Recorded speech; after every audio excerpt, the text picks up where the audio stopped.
Bonjour mes chers petits élèves, j'espère que vous allez bien et que malgré le Covid-19 et toutes ses conséquences, que vous gardez le moral, que vos proches vont bien et que vous adorez toujours autant la biologie. Voilà, donc je vais un petit peu continuer le cours. Alors pour certains, pour une des deux classes, je sais que ça a déjà été vu, pour l'autre pas. Donc, mais regardez s'il vous plaît tous cette vidéo du début à la fin, ça ne peut pas vous faire de mal. Donc mon premier tuto avec vous. Voilà, alors, excusez-moi pour les qualités de l'image, mais je fais ce que je peux. Vous voyez que je suis ici toute seule à l'école. Ben voilà, vous me manquez beaucoup là, les questions, les bavardages, les chewing-gums, les trucs, je plaisante. Voilà, donc nous avions vu ensemble les méthodes de contraception, ça on avait vu pour tout le monde. Juste pour terminer, avec une des deux classes, on avait terminé vraiment sur le fil quand on parlait des moyens de contraception définitifs, donc des méthodes définitives. Donc quand un homme ou une femme ne veut plus du tout avoir d'enfant, bien, si l'homme ne veut plus du tout avoir d'enfant, il peut faire ce qu'on appelle une vasectomie. Une vasectomie, ça consiste, comme on l'avait dit dès le premier chapitre, enfin dès la première partie du cours plutôt, à sectionner les deux canaux déférents, donc qui partent des testicules et qui vont conduire les spermatozoïdes vers le pénis. Donc si on interrompt ces canaux déférents, eh bien les spermatozoïdes restent dans les testicules. Est-ce que l'homme éjacule est-ce qu'il éjacule quelque chose lorsqu'il jouit, on va dire ça comme ça? Eh bien, oui, il éjacule du sperme qui ne contient pas de spermatozoïdes, mais qui contient des sécrétions de la des glandes bulbo-urétrales, de la prostate et des vésicules séminales. Voilà. Donc ça s'appelle la vasectomie. On interrompt on enlève un petit morceau des deux canaux déférents venant chacun d'un testicule. Alors pour la femme, n'oubliez pas, donc si elle veut une stérilisation définitive, donc dans le cas où il y a plusieurs enfants, etc., etc. Je vous dis pour ça il y a un suivi psychologique, je vous l'ai expliqué déjà en cours. Pour la femme, n'oubliez pas, on n'enlève jamais les ovaires, d'accord? Si on doit enlever les ovaires, c'est pour une raison particulière, par exemple s'il y a un cancer des ovaires ou des choses comme ça. Mais on ne stérilise pas une femme de façon définitive en enlevant ses ovaires. Ce qu'on fait, c'est qu'on interrompt, donc on va en fait ligaturer les trompes de Fallope, c'est-à-dire mettre un espèce de petit fil et le serrer très fort autour de chaque trompe.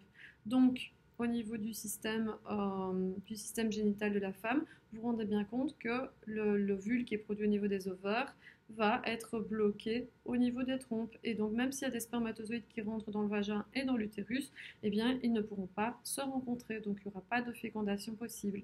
Ça va? Voilà, donc ça, c'est des méthodes qui sont définitives et qui, en principe, ne peuvent pas, on ne peut pas faire marche arrière, hein. Il y a parfois des gens qui changent d'avis, mais là, c'est extrêmement rare que ces opérations fonctionnent pour revenir en arrière à l'heure actuelle.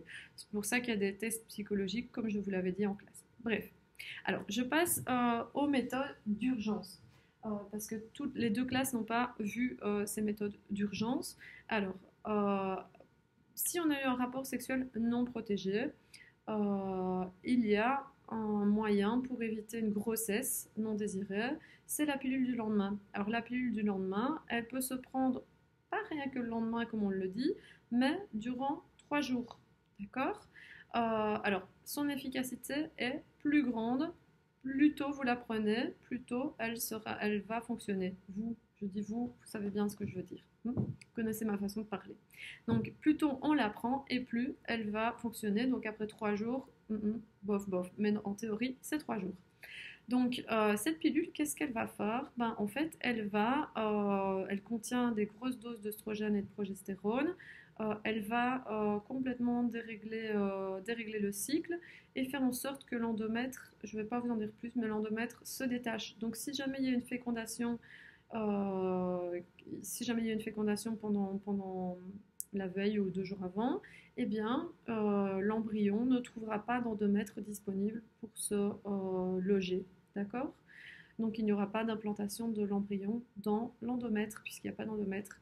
Alors, si l'endomètre, donc dans ces cas-là, la femme risque d'avoir des gros saignements, d'accord, si elle prend la pilule du lendemain.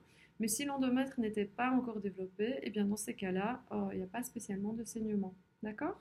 Donc ça dépend où elle en est dans son cycle. Donc voilà.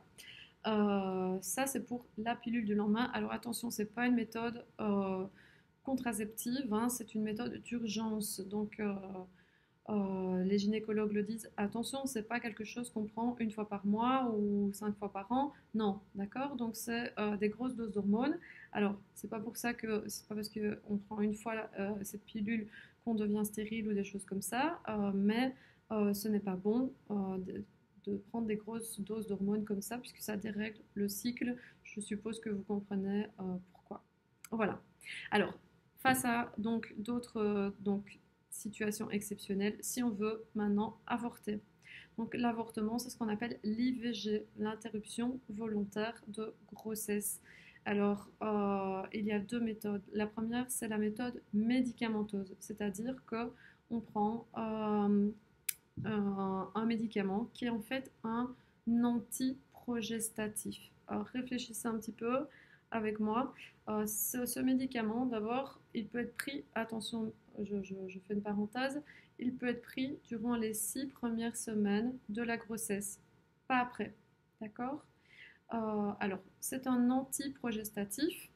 Donc, réfléchissez à ce que ça veut dire. La progestérone, vous savez que son rôle, c'est de maintenir l'endomètre.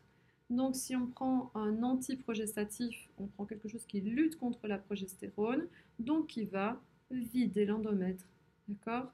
Donc, clairement, ça va vider l'endomètre et son contenu, et ça va en fait dégrader l'embryon. D'accord. Donc, ça, cette méthode-là, par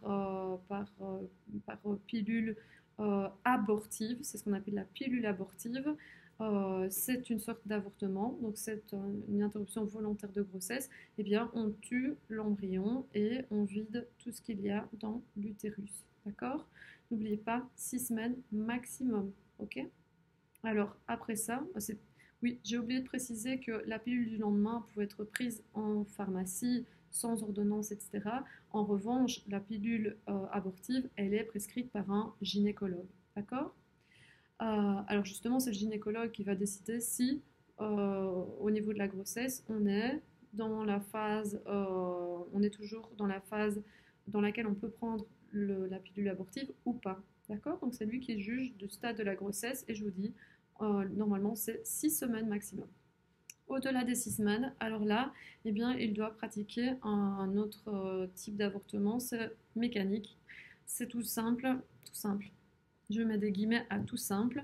Euh, C'est-à-dire qu'il va aller lui-même aspirer tout le contenu de l'utérus. Ça va donc aller enlever tout ce qu'il y a dans l'utérus, donc enlever l'endomètre, le bébé qui est avec, embryon, fœtus, ça va.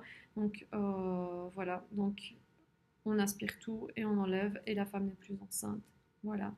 Alors en théorie en Belgique c'est jusqu'à 12 semaines et alors là ça risque d'être périmétré très vite. Dans le cours j'ai mis 12 semaines. À une des classes j'ai déjà dit 18 semaines peut-être parce que bon, vous savez que sans gouvernement, avec gouvernement, maintenant on est dans la folie du Covid-19, peu importe.